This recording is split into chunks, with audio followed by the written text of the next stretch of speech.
Good morning everybody and welcome to this week's edition of the RDA Central West Business Leaders Breakfast, and I'm really excited to be live from Bathurst this morning with the member for Bathurst, Paul Toole, Minister for Regional Transport and Roads. Very hard-working local member. Paul, welcome to breakfast.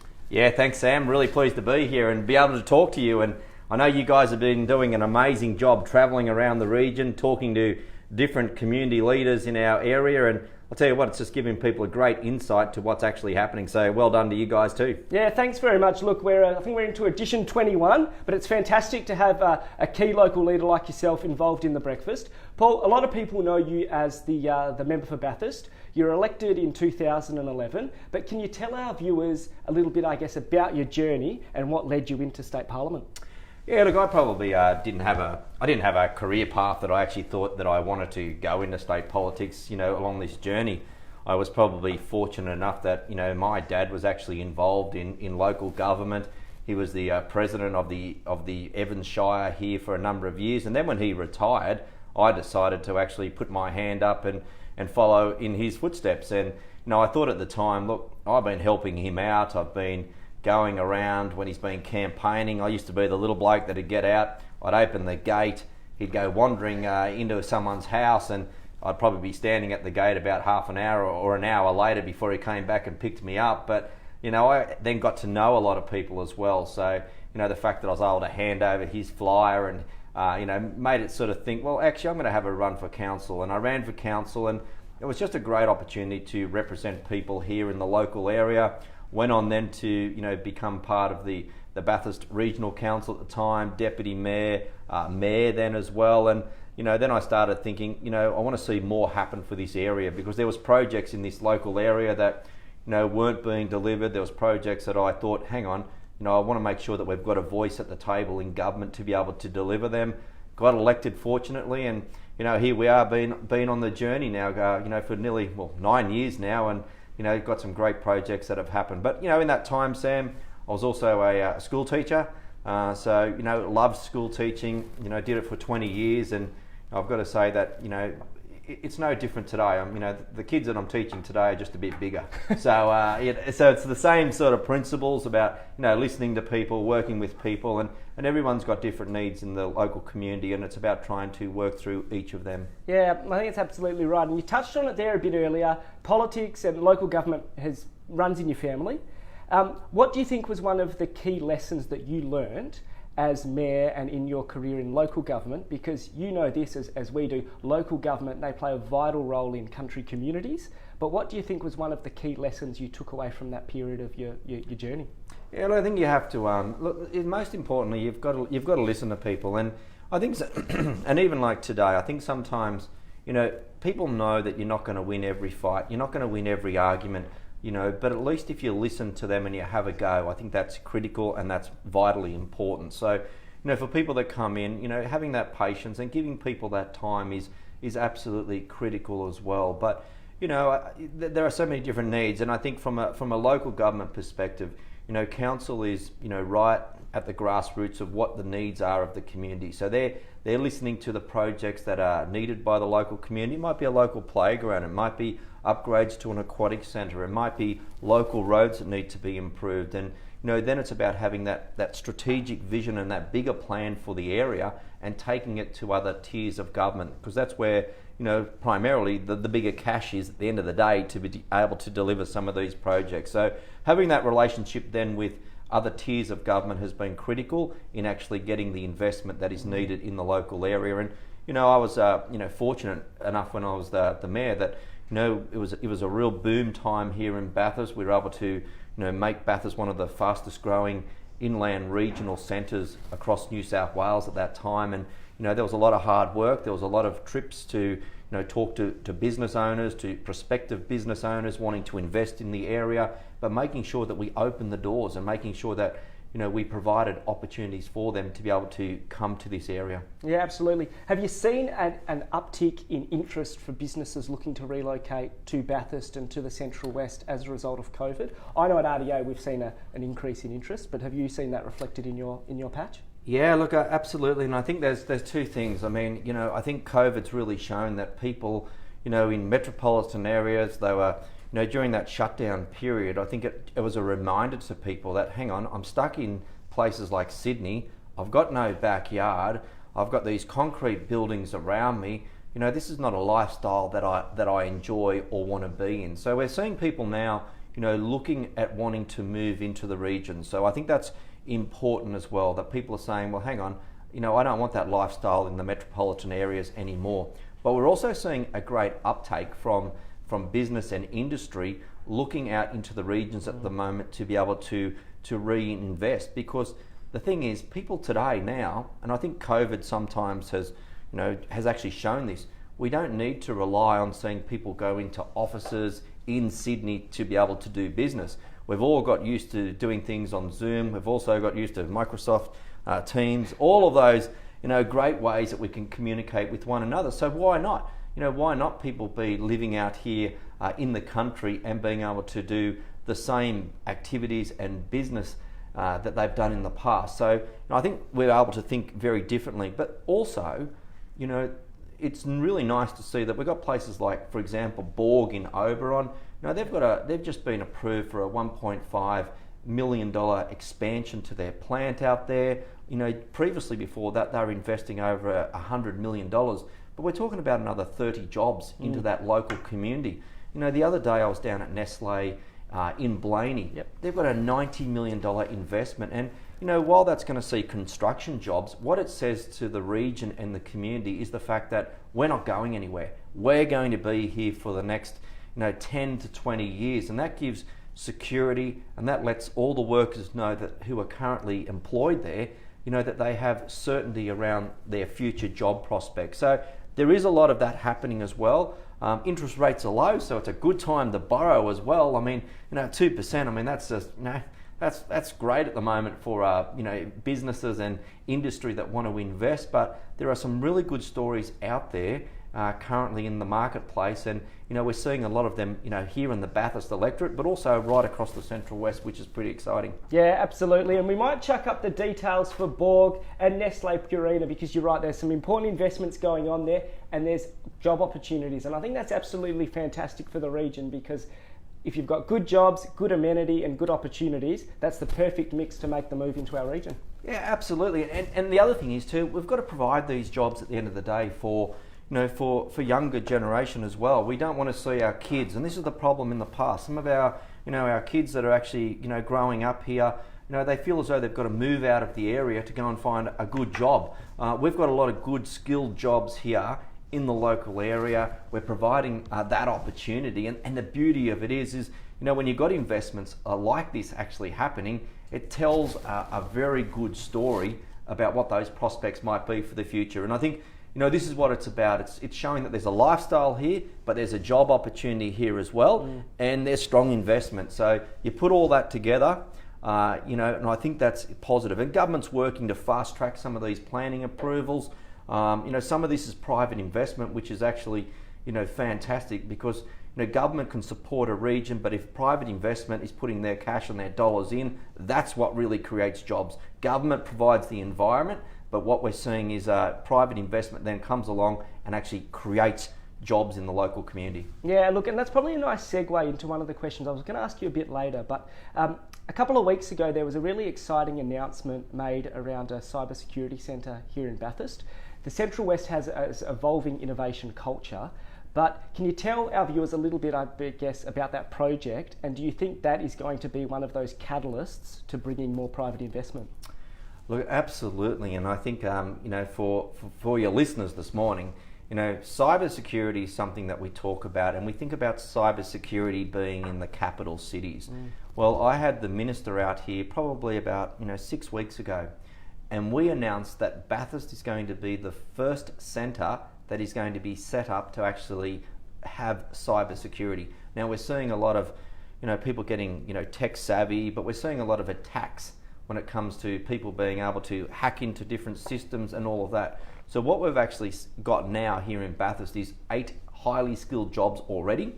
That's going to grow to almost 20 by the middle of next year, and who knows where that can go to into the future. So we're seeing new skills, but we're seeing jobs of the future coming here to Bathurst. And it was actually quite timely as well, because when you have a look at spatial services, I mean, the technology that we see in there already gives us the capability and the capacity to be able to do that. Across the road, we've got the university. Across, next door to them is we've got the TAFE building. But it also means that there's opportunities for other IT industry and businesses to be able to move into the area and to leverage off the back of that. So it's what it actually is going to bring.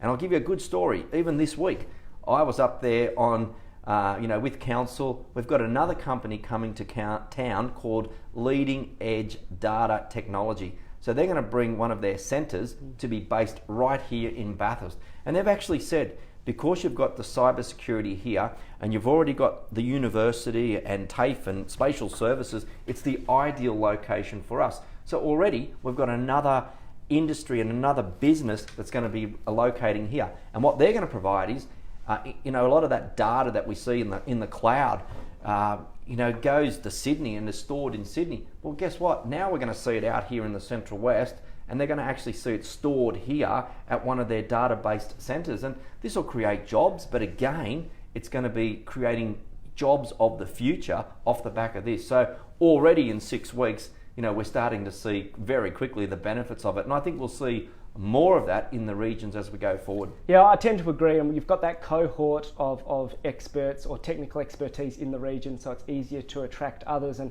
as you said at the top of the interview, Paul, government sets the foundations that trigger or attract private investment, and I think that's exactly what's going to happen here. Now, we've talked a little bit, I guess, about digital connectivity. One of your ministerial portfolio responsibilities is regional transport and roads. There's been some record investments in the Central West by both state and federal governments over recent years. And one of the big announcements that we're really keen on at RDA Central West, and I know it's really important to our region, is the Great Western Highway upgrade. Now, I think it's a $3 billion investment. Can you tell our viewers a little bit about that investment, where it's up to, and why it's so critical to our region? Yeah, look, absolutely. I think at the end of the day, we all want, faster access, through the mountains, but it's also important that we see that particular route, and we see congestion at various points as well. We're talking about 31 kilometres, so we're talking about Lithgow all the way through to Katoomba. So we're talking about a 31 kilometre section of road where the government before the last election said that we're putting $2.5 billion on the table to actually kickstart the work that's required. And this is going to have dual lanes in both directions. And you at the moment, what you see is, vehicles that are travelling on that road, where we see it go into single lane, you've only got to go there on a weekend and you can see the cars that are backed up for kilometres when they go through Mount Vic or even going through Blackheath. If there's an accident on the road, we see again the road being shut off, and that impacts on productivity out here in the Central West, but it also impacts on the people that are living in the mountains area itself as well. So what we want to do is actually talk to the community as well, especially around the Blackheath area, about what the best option is going to be. So we've looked at a bypass around the community. We're looking at options around tunnels. There's a couple of others there that we're looking at as well. So we've been working with the community about what is the best option there. And we know it's going to be more than $2.5 billion for this project, but this is a massive investment that is going to be made and be able to kickstart this particular project. But we have a safer, faster road over the mountains, and that's going to take away some of that congestion. It'll make it safer for those living in the mountains, but importantly, it'll for people when we're talking about moving goods and produce and that as well. Getting that through the mountains is also important for people living out here in the Central West. So, we've already started that consultation. The process has already begun. So I'm pretty excited to make sure that we continue to follow through with that project. And, we've got other big projects happening right around the state. As they're coming offline, like the Pacific Highway, it's the right time to start bringing some of this heavy machinery down into our area to be able to see the investment and the roadworks happening here locally. And the other thing too is it creates jobs. It is going to create jobs. We talk about roads and investments, but also let's not forget they create jobs out here in the regions as well. Yeah, absolutely. It's a transformational project for the region, and it'll be fantastic to see that continuing to progress. Now, we're going to change tack and change pace a little bit. This is where we hit our special guest with Fast Five to learn a little bit more about them. Paul, best local event or festival across your electorate? I like the. Oh, yeah, that's a bit risky because I've got 5 local government areas, Exactly. mate. So they're all great. But I didn't say it was going to be easy. Look, I love the Winter Festival. Yeah, okay. Yeah, the Winter Festival is one of those great ones because it brings people from right across the region as well. So fantastic. Yeah, no, I'm a big fan, and it was great to see last year, not this year, but last year, there was kids with chalk out on the street, they had the Ferris wheel going and the ice rink. It was top shelf. Hidden gem of the Central West. So this could be a person, a place, a venue, so somewhere that, the general punters that come to the region might not know about. Oh, look, I love Jenolan Caves. Yeah, okay. Yeah, I love the Jenolan Caves. You go down there and see that blue lake, it's magic. It is just magical here in this local area. Yeah. Brings a lot of visitors to the region, and I think it's one of those hidden gems that we have here in our very own backyard. Yeah, absolutely. And I know they did it tough with the bushfires at the start of the year. We'll make sure we put the details up for Jenolan Caves after this morning's chat, because a fantastic one for locals alike and visitors to make sure they make a beeline for. So, favourite sporting team or code? Favourite sporting team? Look, I'm a St George Dragons fan, so I love playing soccer, but I do follow the St George Illawarra Dragons, mate. So not the best season this year, but we'll hopefully 2021's our year. So is NRL the code of choice? NRL's my first code of choice. Who is a previous mentor of yours, and what was the best piece of advice that they gave you? Yeah, look, I'd probably say my dad. I'd probably say my dad was probably very good because he was very, always just rather than jump in and actually have something to say all the time, sometimes just sit back and listen and, and think about what you're going to say before you made comments. So, my dad, I've had some great people like Norm Mann, who's been fantastic as well, previous mayors that I've worked with, even Ian McIntosh as well, just good mentors, good advice, about, how to work in the town, but work with the community and work to actually grow and develop the city. So, some of the, Norm Mann, definitely, you look at Ian McIntosh, the later Ian McIntosh here was fantastic as well. So good visionaries for this community and people that actually, care about the whole area and wanting to see it grow. Yeah, absolutely. I think one piece of advice I got was always have 3 mentors at any one time, because they're going to be from different walks of life. They might give you a different perspective on things, and it just helps you make a better decision at the end of the day, which I think is good advice. Last Fast 5, who would play you if there was a movie of your life? Who do you think could do a good job? Oh, Tom Cruise. Tom Cruise? Yeah. Good. Okay. Don't worry, I'm not going to ask for some lines out of Top Gun or something, so we'll move on. We've talked about the importance of job-creating projects. One of some announcements that you've made over recent weeks has been around some successful Stronger Country Communities projects. They're absolutely vital at the moment because they're great for local tradies and they get things moving. Can you tell our viewers about some of the successful projects across your electorate and why they're so important? Yeah, look, the Stronger Country Communities Fund I see is absolutely, fantastic here in the local area. And when you have a look at the investment that these projects make, they create jobs, but they're also projects that are important to local communities. So, if I just, quickly go around the grounds, and I'll give you, if I go over to Lithgow, for example, we've put $1.5 million into the adventure playground over there.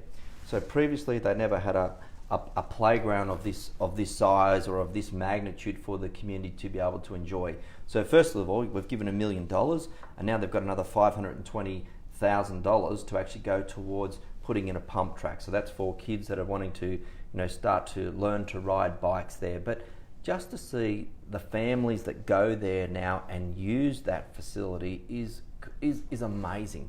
I mean, and those recreational facilities are critical in the town. If I go around, say, for example, to Oberon, we're out there the other day and we actually popped in because we've just given them $500,000 to build a fitness centre.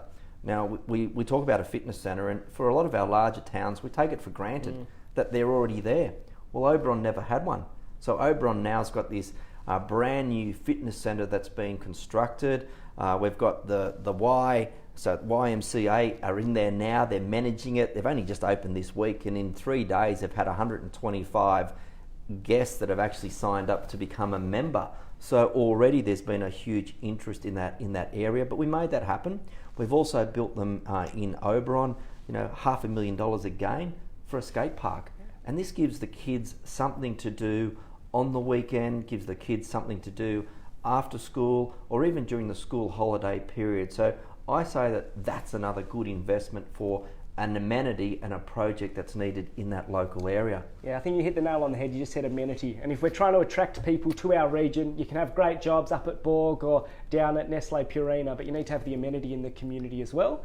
And I think that's absolutely vital. One of the things I just wanted to touch on as well is, I guess, your previous role as a teacher. Now, we talked at the top of the interview. A lot of students are doing it tough this year because of COVID-19. Firstly, what was one of the key lessons you learnt as a teacher that's helped you in your new roles in public life? And secondly, what kind of advice would you give to local students across your electorate in the Central West as they're navigating their way through this challenging year? Yeah, look, I think, I think we've got to, it's tough for young people out there at the moment. So, tough for kids that are at school because they've done things very differently this year. It's tough for our Year 12s because, these young people are about to leave school. At the moment, graduations are on hold. That is something that, they're wanting to come together to be able to celebrate the year with their friends and their family as well. So, because of COVID at the moment, things are quite different. We've got these young people that are wanting to go and find employment, go and look for jobs, and jobs at the moment, are very different. So I think, we've got to make sure that we're talking to one another. Mental health is a big issue out there in our communities, and mental health, is something that, there has been a stigma around it in the past, but I think we've gotten better and we actually talk about it. But we must remember too that, just because it might be, middle-aged people or older people, young people can also suffer from mental health. So we shouldn't underestimate looking for those signs and making sure that we're talking to people to, ensure that we're looking after their health and their well-being as well. So, what I've actually found when I was teaching is to, make sure you're talking about things, try and get people to talk back to you as well. If they're not talking, then there may be a problem. So you want to make sure that, they're expressing their ideas with you, but talking to you. But most importantly, it really is about listening and getting them to talk about how they're feeling. It might sound like motherhood statements, but at the end of the day, this is critical for, looking after one another in our communities. Yeah, it's good. Yeah, I think it's a fair point and good advice. And I think, so as a teacher, you think it's that capacity to listen and bring people, like supporting the students. How's that helped you, I guess, in state parliament? Yeah, look, no different. I always say to people that the kids, as I said, the kids are just bigger. They're just bigger now. They're the same size or bigger than me. So when they walk in, but same principles. It's about listening to people, and it's about the needs of individuals. We'll make reps to ministers, and we'll go and pop around and see businesses when they're asking us to do that. So we'll go and see if there's a project that needs funding. So we'll always keep busy and try and do the things that are going to support the community, but make a difference to those that are asking for support, or even putting people in the right avenue as well as to where there might be support available for them. Yeah, and I'll just say, I read your maiden speech from 2011, and I think you rocked up into a pub, I'm going to say in Wang maybe, or maybe it was Lithgow. It was in Lithgow, and they said, "This is a Labor pub. What are you doing walking in here?" And you said something like, "Oh, I'm just here to listen." And I think by the end of it, they were supporters of Paul Toole. But I think that's a good lesson about listening to the community, and that's probably an important lesson for all of us, be it local government, be it RDA, be it federal government, listening to the community, especially in challenging times like this, because it probably results in better outcomes. Yeah, and I told them when I went to the pub as well, we're all Australians, we all like a beer, and that was the icebreaker, mate. So we all had a beer together, and it broke into a conversation about the community, about the needs of the area, and yeah, we had a great time with some of those guys. Yeah, and so look, it probably leads into my next question nicely. What has been your proudest achievement to date in Parliament? Sometimes, you talk about the projects that are worth, millions of dollars, and yet, they're game changers at the end of the day. But, sometimes it might actually just be helping, helping somebody who may be looking for assistance, who may be desperate. It might be someone that walks into this office that might be struggling to be able to find a home. So it might actually be helping that individual to be able to get the support that they need to be able to find a home, to ensure that they're going to have food at their home, to be able to feed the kids as well. So that to me is vital. If we get bigger projects happening, that's great as well. But I like to see things like that Great Western Highway coming into Kelso. That was $104 million investment that was done there, and it just makes it smoother and safer as people travel in and out of the city of Bathurst. Now there's lots of projects and they all have different purposes at the end of the day. We went down to Blaney this week and we opened the equestrian and livestock centre. Having that now in our backyard is just huge. That means that horse owners, not only from the local area, but right across the Central West, the state, and when we're back to being able to travel again, right across the country, will converge on Blaney. They'll have all the equestrian and horse events there, and what they'll do is they'll stay in the area. It'll actually boost the local economy. They'll eat out at our restaurants, stay in our motels and hotels. So that's critical about building the things that are going to, make a difference and be legacy projects going forward as well. So, those things are critical. One of the ones I'm working on at the moment, and we're getting closer, but they've had a lot of hiccups along the way, is the Zig Zag Railway.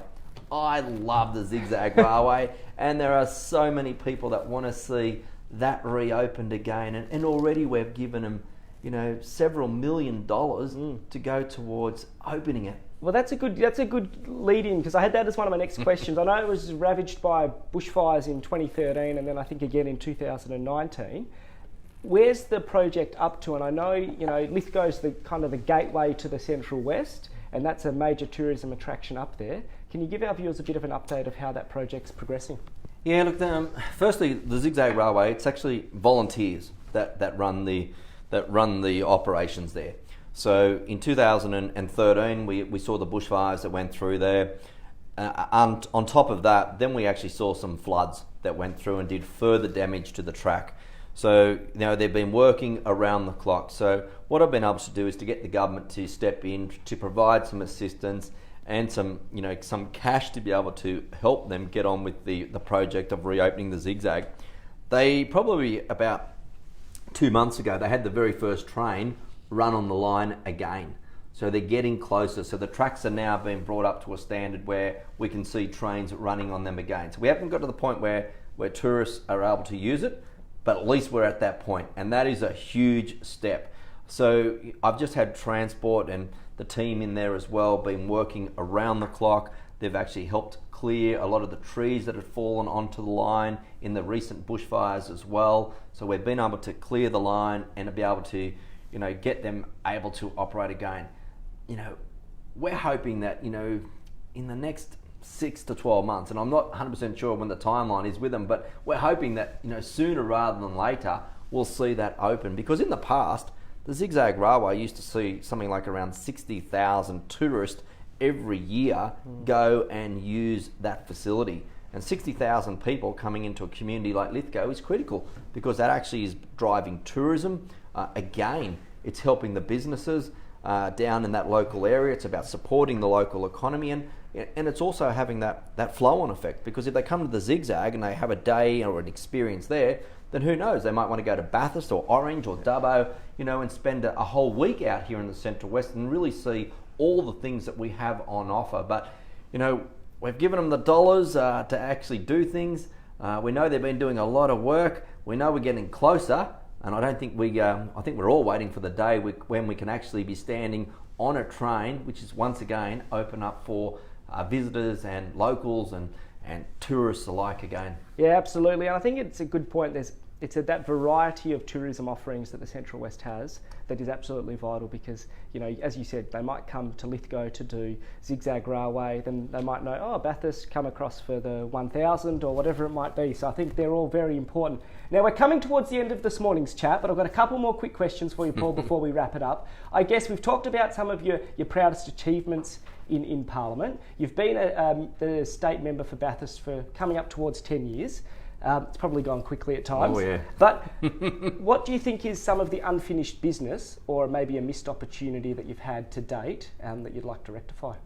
Yeah, look, look, I need to go back. I need to tell you one of my best achievements, because I actually missed it, and it is probably one of the best things that I actually reckon we achieved. So I'm just rewinding here for a moment, Sam. One of the best ones... we can't stop you because it's live. Oh, there you go, mate. Oh, perfect. you can control it that way. One of the best ones that we did is actually the Bathurst Bullet. You know, I missed that, but the Bathurst Bullet has been a game changer. And when I first got elected, it really upset me that people said that it'll never happen. And people said to me, there's no carriages available, and they said if you got it, nobody would use it. Well, one of the first commitments we made and delivered was a Bathurst Bullet train, and that made the world of difference for people out here in the Central West that were able to come across and go from Bathurst through to Sydney and return on the same day. So that was critical, because for people that were needing to go to Sydney for recreational activities, for people that needed to catch up with family and friends, or it might have even been medical appointments, they were able to leave early in the morning and able to return later in the day. Well, over the years, it's even gotten better than that, because what we've been able to do now is we've actually got a second one. Because of the success of the first one, we've been able to get another one. And again, it gives people choices about how they want to travel from the Central West through Sydney. But we've got it stopping now at Taranah, we've got it stopping at Rydal, and again, you know, there's one that comes back early in the afternoon and one that comes back later in the evening. So for something like that, to me, is absolutely critical to ensure that people have that connectivity. And I'm the Minister, you know, for Regional Transport and Roads. My portfolio was created, you know, 18 months ago. A brand new portfolio. So it means that I focus only on the regions. And that means I can do things for roads, I can do things for transport, and I can try things for the very first time. So I'm at the moment running buses into communities. Like, for example, Bathurst to Trunkie.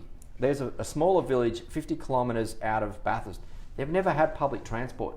So I'm able to trial things for the very first time. That is seeing, you know, new services happening in areas that we've never seen them before. I want, in some areas, people to actually consider public transport as their first choice rather than their last, because in a lot of cases there could be a bus that goes past their front door. I mean, I've got this card here. You can't use it, Sam, you're not old enough. But you know, this is the Regional Seniors Travel Card. I mean, this has been a game changer. This Regional Seniors Travel Card is giving people in the bush for the very first time $250 a year. So it means that they can use this card to go towards, you know, putting fuel in the car, using it for taxis, using it for New South Wales train link services, and that makes it more affordable, because we don't have subsidised transport costs out here in the region. So delivering programs like that in my space have been absolutely critical. We've got roadworks that I want to see finished as well. I've got investments on the Mitchell Highway. I've got $50 million going on in that section of road.